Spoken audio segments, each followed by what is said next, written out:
Assalamualaikum, selamat pagi waktu Belanda. Jumpa lagi Football United. Kali ini gua sebelum mengawali kerja pagi mau news update ya. Kita news update. Dimulai dari gua buka beberapa media ini ya. Sky Sports nih, yang menurut gua ya menarik aja untuk dibaca sedikit ya. Ya, ini ada Young Boys 2, Manchester United 1, Ole Gunnar Solskjaer tactical decision ya. Ini membahas soal masalah ya taktik dari Ole Gunnar yang dinilai ya kurang tepat lah katakanlah ya, yang mengakibatkan tentunya kekalahan dari Manchester United ya. Ini cukup bagus dibahas.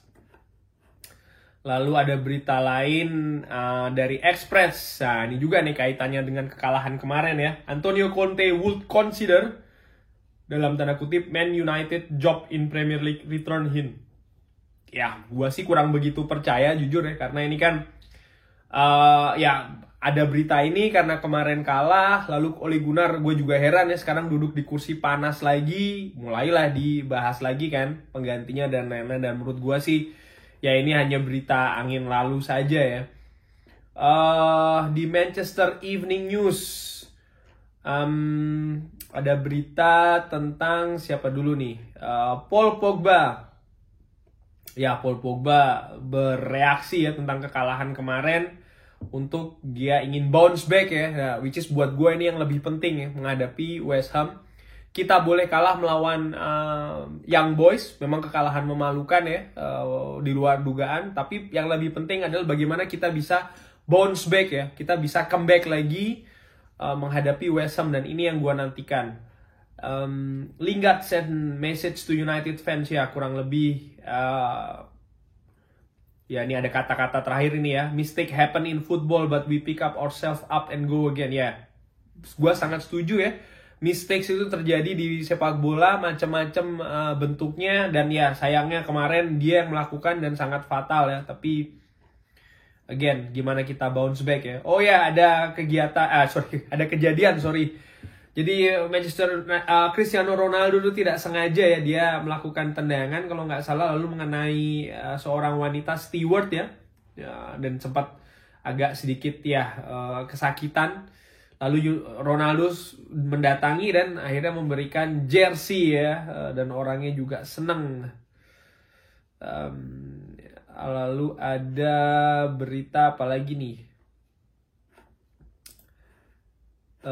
Sebentar, gua ngeliat ya. Nah, ini dia nih, Donny van de Beek break silence after Manchester United substitution. Wah, ini apa namanya? Dia sih tidak banyak memberikan komentar ternyata ya di berita ini. Dia hanya tulis times to bounce back together. Ya, Donny van de Beek menurut gua kemarin penampilannya nggak jelek-jelek banget ya. Cuman sayang dia ya harus digantikan karena 10 pemain ya. Tapi reaksinya menurut gua seperti biasa, Donny van de Beek selalu positif ya. Lalu ada berita dari unitedinfocus.com.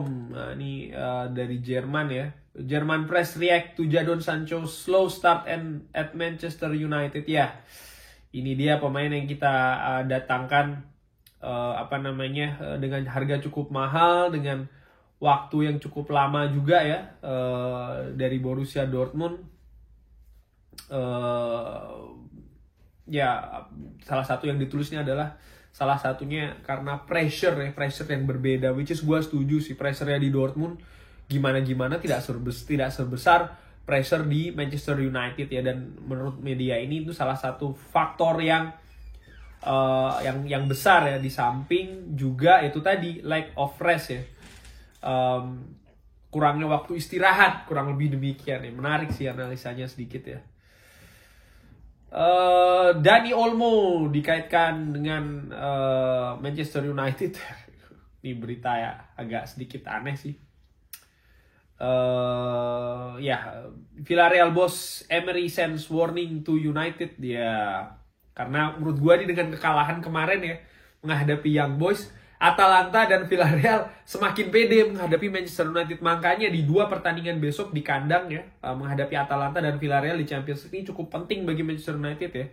Karena kalau tidak ya United target Goretzka extend his contract ya.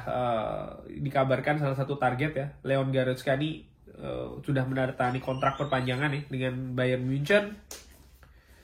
Ya, gue sih jujur kalau harus milih Yuri Tillmans atau Leon Goretzka, wah pertanyaan seru kan itu, pilih mana? Ya, Dani Olmo. Pogba can prove he's overtaken De Bruyne this season ya.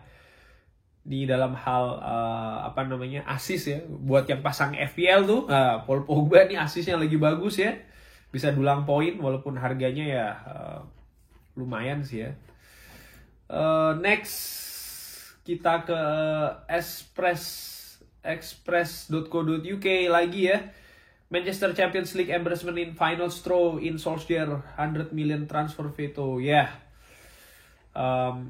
Ya pastinya juga akan mengarah ke sana ya, kurang lebih kan, karena kekalahan kemarin itu segala sesuatunya akhirnya dibuka ya, terutama oleh media kan, ini jadi bahan begitu, termasuk juga berapa banyak berapa banyak uang yang sudah dihabiskan oleh Manchester United di bursa transfer diungkit lagi, dan menurut gua sih itu sebenarnya kurang fair ya, karena ya kita kan target di Champions League bukan menang melawan Young Boys ya kan. Ya oke, kita kalah terhadap lawan Young Boys, tapi itu salah satu perjalanan. Sekarang bagaimana kita bereaksi balik ya, lolos group phase itu menurut gue yang lebih utama ya. Nah, dan pastinya akan dibicarakan kalau seandainya kan dibicarakan lebih ya, kalau seandainya kan Manchester United tidak bisa lolos group stage, Ole Gunnar will be in danger sih kalau menurut gue.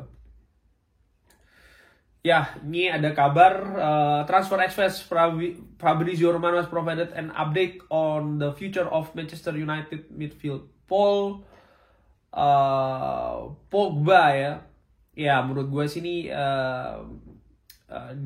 kurang lebih dikabarkan ya, Paul Pogba ini really happy with Manchester United project ya, artinya pemain-pemain yang didatangkan, termasuk dia juga senang dengan role-nya yang ada di Manchester United saat ini ya. Dia juga suka dengan atmosfer positif yang ada di tim ini. Ya, cuman belum ada kabar lebih, artinya dari sisi Paul Pogba sendiri tuh sebenarnya menunjukkan dia oke sebenarnya untuk stay ya. Cuman administrasi di belakangnya ini menurut gue yang tidak kalah rumit ya, artinya ya gaji ya kan, berapa panjang kontraknya, hal-hal demikian ini menurut gue yang ya masih belum setuju sih antara dua ini. Lagi berita tentang Unai Emery ya, gives verdict on Manchester United defeat to Young Boys. Ya kurang lebih kalau gue baca ini, dia menilai sekarang karena kekalahan Manchester United itu, maka peluang dari 3 tim ya Manchester United, Villarreal dan juga Atalanta ini menjadi sama-sama ketat dan persaingan akan sengit. Gua setuju, oleh karena itulah lagi-lagi ya, 2 pertandingan kandang Manchester United besok itu di Champions League sangat-sangat penting ya. Wajib kalau menurut gua, ringan amatiran wajib sapu bersih 6 poin ya. Kalau tidak ya kita akan mengalami masa-masa sulit ya, dimana kita harus diwajibkan untuk mendulang poin ketika kita tandang ke Atalanta dan Villarreal. Itu kan bukan hal yang mengenakan ya. Oke, kurang lebih demikian ini. Tidak ada hal lain lagi ya, yang berita-berita yang lain ini yang pingin gue bahas tentang Manchester United. Thanks for watching, gue mau balik kerja. See you in the next video ya. Wassalamualaikum warahmatullahi wabarakatuh.